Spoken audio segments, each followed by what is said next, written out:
तो नौजवान की ताकत है ये। अब अनुभव के हिसाब से आंदोलन आगे बढ़ता है। तो आप अपने आंदोलन को समझें। अंग्रेजों ने बंगाल से घबरा उठे। विवेकानंद के भाषण ने बंगाल में आग लगा दी। आनंद मठ उपन्यास लिखा बंकिम चंद्र ने सन्यासी विद्रोह के ऊपर, घर घर पढ़ा जाने लगा। महर्षि अरविंद जैसे विद्वान आदमी उसमें शामिल हुए आंदोलन में। तमाम कमेटियां बनने लगी। बंगाल में आग लग गई। अंग्रेज घबरा उठे। राजधानी बदल के कहाँ ले आए? पहले अंग्रेजों की राजधानी कलकत्ता थी, आपको पता है सबको। कलकत्ता से दिल्ली ले आए, और दिल्ली में भी जब ले आए और यहाँ स्वागत करने की तैयारी थी, तो दिल्ली में भी यहाँ के क्रांतिकारियों ने अंग्रेजों के ऊपर एक बम फोड़ ही दिया। समझे आप? बाद में पकड़े गए, लेकिन ये हमारे क्रांतिकारी आंदोलन चल रहा है साथ साथ। और इस क्रांतिकारी आंदोलन की जो वेग पैदा हो रहा है, उसे समेट के कांग्रेस भी आगे बढ़ रही है। कांग्रेस ह्यूम ने बनाई। अब लोग बोले साहब ह्यूम ने बनाई कांग्रेस, अंग्रेजों ने अपने हित के लिए बनाई। बिल्कुल बनाई, लेकिन उसी कांग्रेस को लाल बाल पाल ने कहाँ पहुँचा दिया?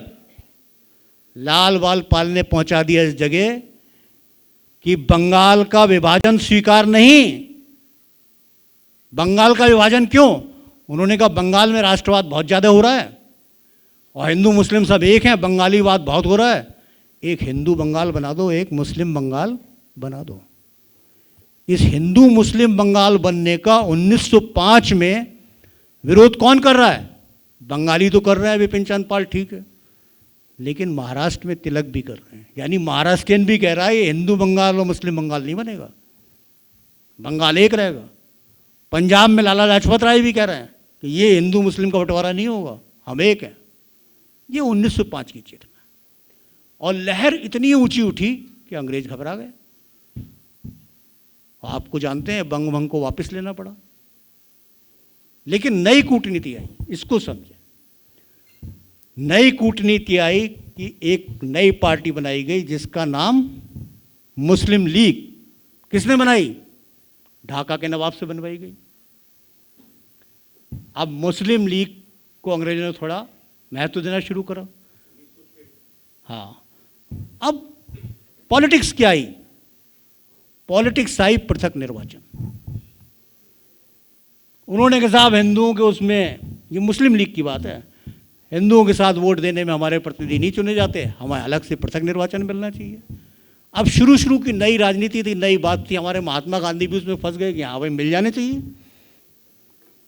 अब पृथक निर्वाचन मिलते से क्या होने वाला था कि एक मुसलमान को अगर काली मुसलमान से वोट मांगना है तो वो ज़्यादा कंजर्वेटिव हो जाएगा। अगर हिंदू को खाली हिंदू से वोट मांगना है तो ज़्यादा कंजर्वेटिव हो जाएगा, और अगर सभी जाति सभी धर्म से मांगना है तो वो लिबरल हो जाएगा। तो पृथक निर्वाचन दे दिया। अब इसमें देखिए लाल बाल पाल का तो बहुत दमन हुआ। लखनऊ पैक्ट, तिलक पे एक आरोप लगा देते हैं, तिलक को पढ़ा देते हैं कि हिंदू सांप्रदायिकता का जन्म किसने दिया? तिलक ने दे दिया साहब। तो तिलक ने क्या कहा? अभी क्या कहता है वो तिलक? तिलक ने कहा कि भाई अंग्रेजों, तुम हमारे जीवन में हस्तक्षेप क्यों करना चाहते हो? अब ये बात सही है या नहीं है पता नहीं। अब आप इस पर विचार करिए कि आप आगे आने वाली व्यवस्था में राज्य को कितने अधिकार देने चाहते हैं। इतने कि स्वीडन नॉर्वे की तरह वो कह दे माँ ने बच्चे को चिपकाया क्यों अपने से, या बच्चा 5 साल के बाद अपना FIR लॉस कर दे अपनी माँ बाप के खिलाफ। इतने कि राज्य हमारे जीवन के हर अंग में घुस जाए, या राज्य एक सीमित रहेगा, हमारा समाज भी रहेगा। तो तिलक का दूसरा पक्ष उन लोगों को जानना चाहिए कि लखनऊ पैक्ट के नायक तिलक थे, जो हिंदू मुस्लिम दोनों शक्तियों का, मुस्लिम लीग से कांग्रेस का पैक्ट करा दिया लखनऊ में। और उदारवादी नेताओं ने, जो थोड़ा सा अंग्रेजों से भी एक हाथ मिलाए रहते थे, उन्होंने प्रबंध किया कि तिलक को निकाला ना जाए, तिलक को चुपचाप पहुंचा दिया जाए। तो आप जानते हैं लखनऊ में क्या हुआ? तिलक के उतरते ही उनकी बग्घी के आगे नौजवान लेट गए, सड़क पे लेट गए कि तिलक तो खुले जाएंगे, मतलब झांकी निकलेगी, तिलक जाएंगे सबको अभिवादन स्वीकार करते हुए। उन लेटने वालों में ही एक नौजवान था, राम प्रसाद बिस्मिल। राम प्रसाद बिस्मिल का नाम सुना है? अशफाक उल्लाह खां और राम प्रसाद बिस्मिल। तो लखनऊ में वो भी लेटे उसके आगे। और तिलक खुलेआम बग्घी में गए, लखनऊ पैक्ट हुआ, और लखनऊ पैक्ट से घबरा के हिंदू महासभा में, भाई खाली मुस्लिम लीग से काम नहीं चल रहा तो हिंदू महासभा ही बनाओ, तो हिंदू महासभा सामने आ गई। अब यहां देखिए अचानक फिर तिलक, गोखले सबकी डेथ हो गई। अब यहां गांधी जी की एक भूमिका आके शुरू होती है, उसको थोड़ा सा समझिए। दुनिया में एक खिलाफत आंदोलन चल रहा था फर्स्ट वर्ल्ड वॉर के बाद। उस खिलाफत आंदोलन में भारत में भी चला, अली बंधु सामने आए। तिलक उस खिलाफत आंदोलन से जुड़ना चाहते थे लेकिन जुड़े नहीं, और गांधी जी जुड़ गए उससे, क्योंकि तिलक की हो गई डेथ। उस खिलाफत आंदोलन की कमेटी में एकमात्र हिंदू कौन थे? महात्मा गांधी। अली बंधुओं के साथ पूरे देश का दौरा करा महात्मा गांधी ने, और कलकत्ता अधिवेशन में प्रस्ताव रख दिया कि अब कांग्रेस के लिए वक्त आ गया है कि वो स्वराज की लड़ाई लड़े अंग्रेजों के खिलाफ। अब कांग्रेस के नेता एकदम हचकचा गए, ये अचानक कहां से बात आ गई। लेकिन अगले अधिवेशन में, नागपुर अधिवेशन में, ये बात पास हो गई, और उससे क्या पैदा हुआ? 1921 का असहयोग आंदोलन, क्योंकि जालियांवाला बाग भी हो गया, घटनाएं आगे बढ़ रही हैं, रोलट एक्ट भी आ गया जिसका विरोध करा गया, तो उसका एक जबरदस्त आंदोलन हुआ 1921 का असहयोग आंदोलन। असहयोग आंदोलन में तमाम नौजवानों ने अपनी पढ़ाई छोड़ दी, आंदोलनों में लग गए, जागरण हुआ। अब उस लड़ाई को जब अंग्रेजों ने देखा, घबराए, गांधी जी को जेल में डाला, सब कुछ काम हुए, लेकिन उस असहयोग आंदोलन से कौन पैदा हुआ? भगत सिंह जैसे नौजवान। देखिए कड़ियां आपस में जुड़ती हैं। शांतिपूर्ण आंदोलन होता है तो कोई क्रांतिवीर उसमें से पैदा हो जाते हैं, क्रांतिवीरों की शहादत होती है तो शांतिपूर्ण आंदोलन आगे बढ़ जाता है, क्योंकि लक्ष्य एक है, अंग्रेजों को इस देश से बाहर निकालना। और 1930 में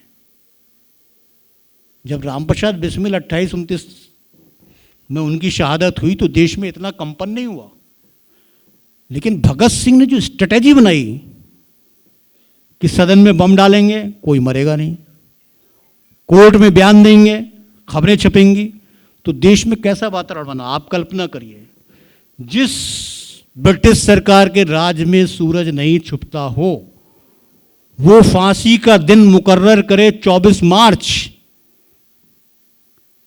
और भगत सिंह को जेल से निकाल फांसी दे दी जाए 23 तारीख की सुबह। क्यों? क्योंकि इंटेलिजेंस की रिपोर्ट के अनुसार 24 तारीख को भारत की जनता जेल तोड़ के भगत सिंह को निकाल के ले जाएगी। इतना बड़ा जागरण कि अंग्रेजों ने घबरा के 23 की सुबह फांसी दे दी, और शव भी नहीं रखे, रावी के तट पे जाके शव जला दिए चुपचाप, कि शव देंगे तो भी इतना विद्रोह हो जाए। लेकिन शव जला दिए, वो बाद में फिर हाथ आए, फिर हुसैनी वाला में वो बना हुआ है उन लोगों की कब्र, शहीद स्तंभ। तो अब भगत सिंह की शहादत से जो देश में जागरण हुआ, उसमें सबने अवज्ञा आंदोलन हुआ। अब सबने अवज्ञा आंदोलन में कांग्रेस कूद के नमक सत्याग्रह हो गया। तो पॉलिटिक्स का सेकंड फेस आया कि भाई मुसलमानों को पृथक निर्वाचन देने से काम नहीं चलेगा, एक नया खेल करो। गोलमेज कॉन्फ्रेंस के लिए गांधी जी को बुलाया गया कि हम कांग्रेस से समझौता कर रहे हैं, कांग्रेस अपना एक प्रतिनिधि भेज दे। अब गांधी जी को भेजा गया। अब गांधी जी जब वहां बैठे हैं जाके, तो काहे के लिए बैठे? कि अंग्रेजों से समझौता होगा, औपनिवेशिक स्वराज या किसी भी बात के लिए एक समझौता होगा, स्वराज्य पे बातचीत होगी। लेकिन ब्रिटिश प्रधानमंत्री ने आके बात क्या रखी?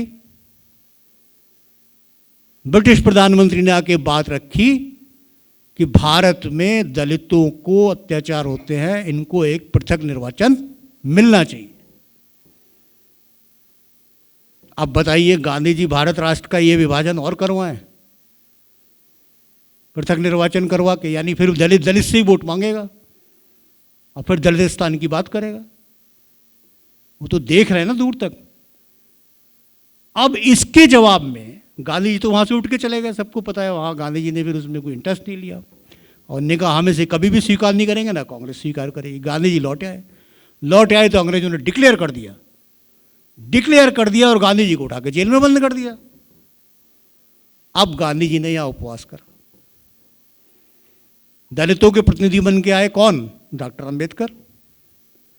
अब अंबेडकर और गांधी जी के बीच जो बातचीत हुई तो गांधी जी ने क्या कह दिया उनसे?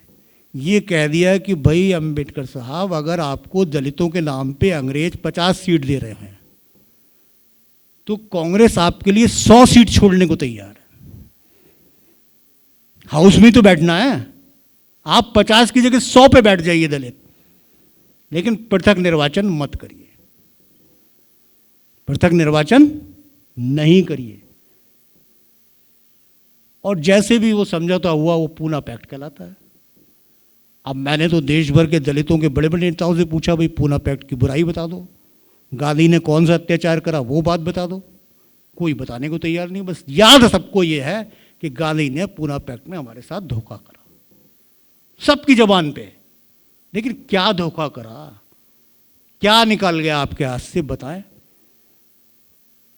तो ना भैया गांधी के समर्थकों को पता है पूना पैक्ट क्या है, ना उन्हें पता है पूना पैक्ट क्या है, क्या हो गया, लेकिन बटे हुए हैं। तो गांधी जी ने उसके बाद दलितों में काम करना शुरू कर दिया, क्योंकि वो समझ गए कि अंग्रेज जो है दलितों के नाम पे एक नया विभाजन मुसलमानों की तरह खड़ा करने जा रहे हैं। तो इस विभाजन से बचने के लिए उन्होंने खुद दलितों में काम करना शुरू कर दिया, दलितों के यहाँ ठहरना शुरू कर दिया, काम करना शुरू कर दिया। अब कोई क्या नौटंकी है, लेकिन एक राष्ट्रवादी क्या करेगा, अपने राष्ट्र को बचाएगा या नहीं, या सबको आपस में लड़ने देगा एक दूसरे से? सीधा सवाल है, आप भी सोचो। आप भारत राष्ट्र में सारी जातियों और धर्मों के लोगों का युद्ध चाहते हो, या पूरे भारत राष्ट्र की एकता चाहते हो इन साम्राज्यवाद के खिलाफ, इस न्यू वर्ल्ड ऑर्डर के खिलाफ? आप सोच लो, आपकी लाइन अपने आप निकलती चली जाएगी। अगर आप चाहते हो कि हमें आपस में लड़के ज़्यादा शांति मिल रही है तो लड़ लो, उन्हें मजबूत कर दो। और अगर लगता है कि भारत राष्ट्र की एकता होनी चाहिए तो आपको दूसरी ढंग से सोचना पड़ेगा, और दूसरी ढंग से नहीं सोचेंगे तो आप किसी उत्तर के। तो 1942 का आंदोलन हुआ और पूरा देश लड़ाई के मैदान में खड़ा हो गया, और उधर सुभाष चंद्र बोस की सेना भी खड़ी हो गई, अपने अपने तरीके हैं। तो इस देश को छोड़ना पड़ेगा, ये बात तय हो गई, अंतर्राष्ट्रीय कारणों से भी और भारत के कारणों से। लेकिन आप जानते हैं 1942 में कितने लोग जेल गए? इतने लोग जेल गए कि हर स्कूल जेल थी, हर स्कूल जेल थी। तो डर पैदा हो गया, भारत छोड़ना पड़ेगा। छोड़ना पड़ेगा तो छोड़ने से पहले अपने पंजे कैसे इस पे गड़े रहें, इसकी पॉलिटिक्स हो गई।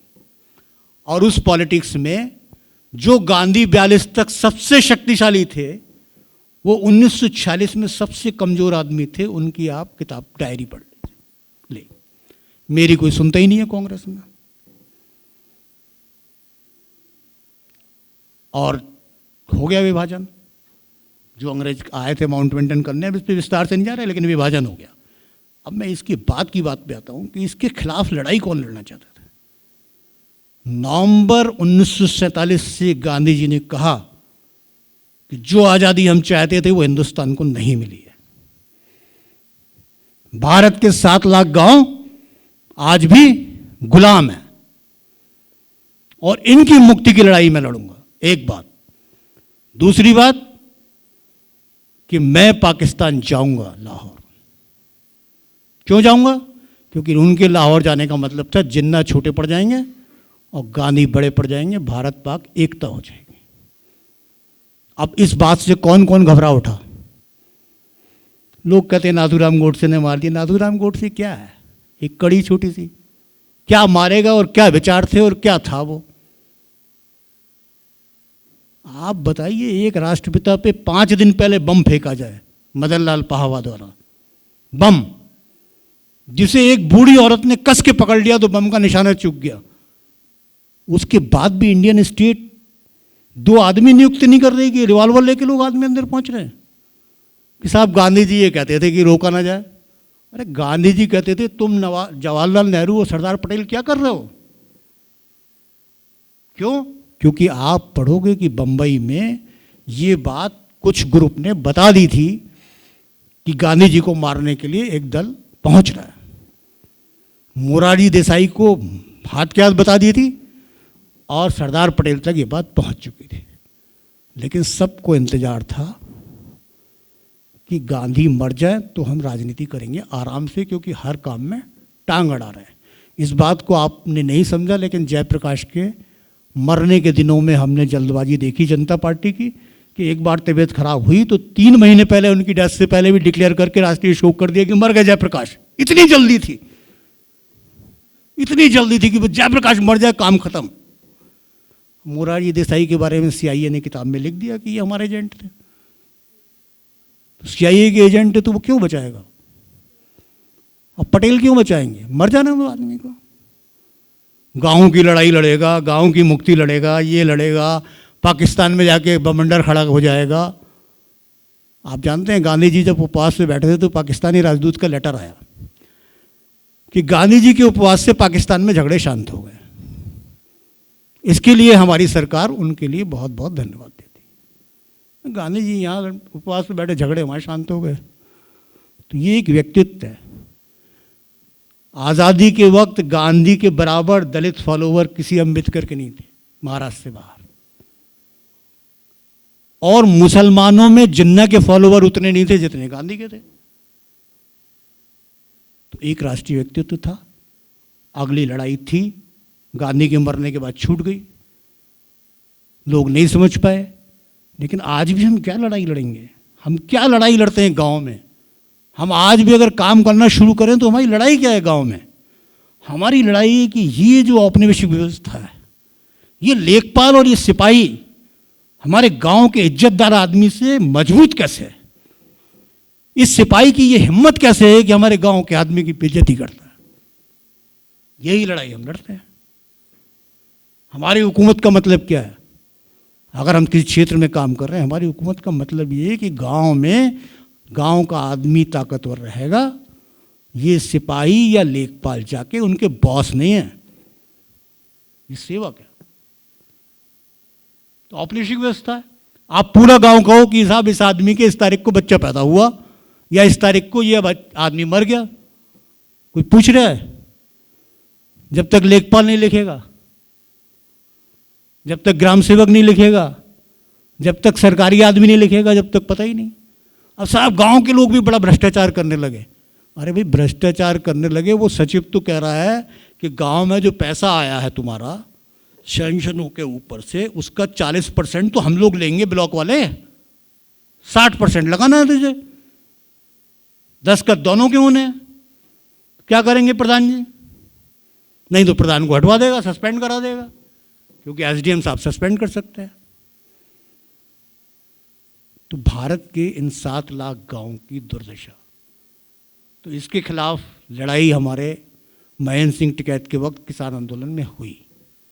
और एक बार फिर हम लोगों ने 3 साल तक 9 जिलों में 3 साल तक, वो ऊपर की बात छोड़िए कि महेंद्र सिंह टिकैत के आंदोलन में क्या हुआ, लेकिन नीचे गांव में हमारी सत्ता रही। हमारे पशुओं की खाल का ठेका हम लोगों ने दिया, जो 2-2, 4-4 लाख का होता था। 19 जीपें 19 ब्लॉक में किसान यूनियन के लोगों ने 1 साल के ठेके में खरीद ली, और जीपें हर समय गांव के लोगों की मदद के लिए घूमती थी। ये लड़ाई है। अब आम आदमी की लड़ाई तो यही है। आप कोई विचार ले जाओ। अब बड़ा पढ़े लिखे लोगों का एक घमंड है कि मैं गांव के लोगों को समझाने जा रहा हूं।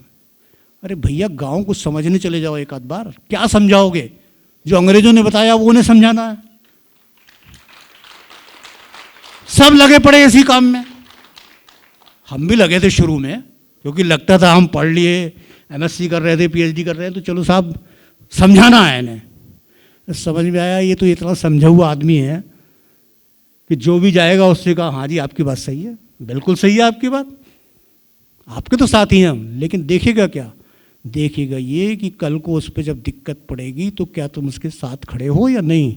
विचार का मामला नहीं है, विचार तो कह रहा सब मेरे पास हैं, तुम आते हो। अब आप एक दूसरा समझाने जाता है, 4 दिन बाद दूसरा वो एनजीओ चलाता है कि ये समझो, अब ये कानून समझो। अरे कितना समझे भैया, हमें जीने तो दो। तो 7 लाख गांव के जो अब संख्या में कम हो गए, एक आम आदमी के दिमाग से वो चीज हटाइए। कोई दलितवाद नहीं, कोई दलितों पे अत्याचार की मैं खुला शास्त्रार्थ करने को तैयार हूं। आज इतना पढ़ा मैंने इस बारे में कि मुझे बताओ किस काल में ये अत्याचार हुआ। मैंने पूछा भाई बताइए, मनुस्मृति बहुत बुरी चीज है, लेकिन ये तो बताओ भारत के किस राजा ने मनुस्मृति के हिसाब से शासन करा। बताओ एक नाम कि हिंदुस्तान में एक राजा ऐसा हुआ जिसका शासन मनुस्मृति थी, संविधान चलता था, किस काल में हुआ बता दो। एक आदमी बताने को तैयार नहीं है। तो मैंने कहा मैं बता देता हूं आपको। बोले बताइए। मैंने कहा जब भारत में अंग्रेज आए तो शुरू में क्रिश्चियन मिशनरी की चेतना थी, तो उन्होंने उड़ीसा और बंगाल में शासन बनाया। तो उन्होंने कहा मुसलमानों का तो हमें पता है, काजी गर्द वो करेगा बैठे, और हमें अपना भी पता है ईसाइयों का कैसे होगा, हिंदुओं का कैसे होगा। तो उन्होंने एक किताब खोजी, वो है मनुस्मृति। उन्होंने कहा इनका शासन होगा मनुस्मृति से। तो अंग्रेजों ने करा, और जब महाराष्ट्र में पेशवाओं के खिलाफ उन्हें लड़ाने में कामयाबी मिल गई तो उन्हें ही जाके बता दिया कि भाई ये ही है, तुम तो ऐसे चले हो। सब झूठ। हमारे यहां स्मृति बनती थी, चिंतन है। देखिए भारत को समझिए, हम विचार पे कभी नहीं झगड़े, हमने शास्त्रार्थ किए, लाओ विचार। हमने ज्ञानशील व्यक्ति का आदर करा। है कोई दुनिया में समाज, सब राज्य का आदर करते हैं। आप बताओ ढूंढ के दुनिया में ऐसा देश जिसमें राजा उठ के खड़ा हुआ किसी ज्ञानशील व्यक्ति की ओर झुके। और ये खाली ब्राह्मणों वाली बात नहीं है, ये भी आपको बताया जा रहा है। आप राजाओं की किसी भी कहानी को पढ़ लो भारत के, बौद्ध भिक्षु के भी उसी तरह सम्मान है, जैनियों के भिक्षु का भी उसी तरह सम्मान है, और किसी भी पंथ के भिक्षु का उतना ही सम्मान है। ये नहीं कि वो ब्राह्मणवाद चल रहा था, ब्राह्मण के झुक रहा है, और ये ऐसा हमें तो किसी ग्रंथ में मिला नहीं। अजात शत्रु से लेके और आगे तक हमने सारा इतिहास खंगाल डाला, हमें ना मिला कि भैया बस राजाओं का इतना काम था, मंत्रिपरिषद है, 50 स्मृतियां हैं भारत में, 50, वो पढ़ के आओ और बताओ किसके हिसाब से क्या होना चाहिए। राजा को सही लगेगी वो लागू हो जाएगा, इतने से ज़्यादा कभी स्मृतियों का रोल नहीं है। तो मैं अंत में, चूंकि समय बहुत हो रहा है, आप लोगों से ये कहना चाहता हूं कि जिस भारत की तलाश आज भी यूरोप कर रहा है, जो कल बहुत से लोगों ने कहा, वो भारत वो है जिसमें ज्ञानशील लोग थे, जिनके पास इतना ज्ञान है कि इस व्यवस्था का जवाब लिख दें। और जो मैकाले व्यवस्था में फंस चुके, जिनके दिमाग में विचार नहीं है, जिनके दिमाग में कोई बात नहीं है, वो कोई जवाब नहीं लिखेंगे, दुनिया का नहीं भारत का भी नहीं लिखेंगे, डुबो देंगे उसे।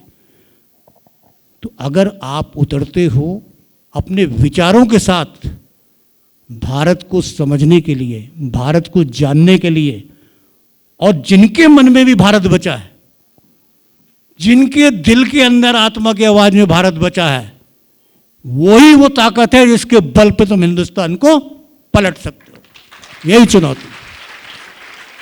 तो ठीक है, अब आगे मुलाकात होती रहेगी, बातचीत होगी। वैसे मैं रिटायर हो गया हूं इन सब कामों से।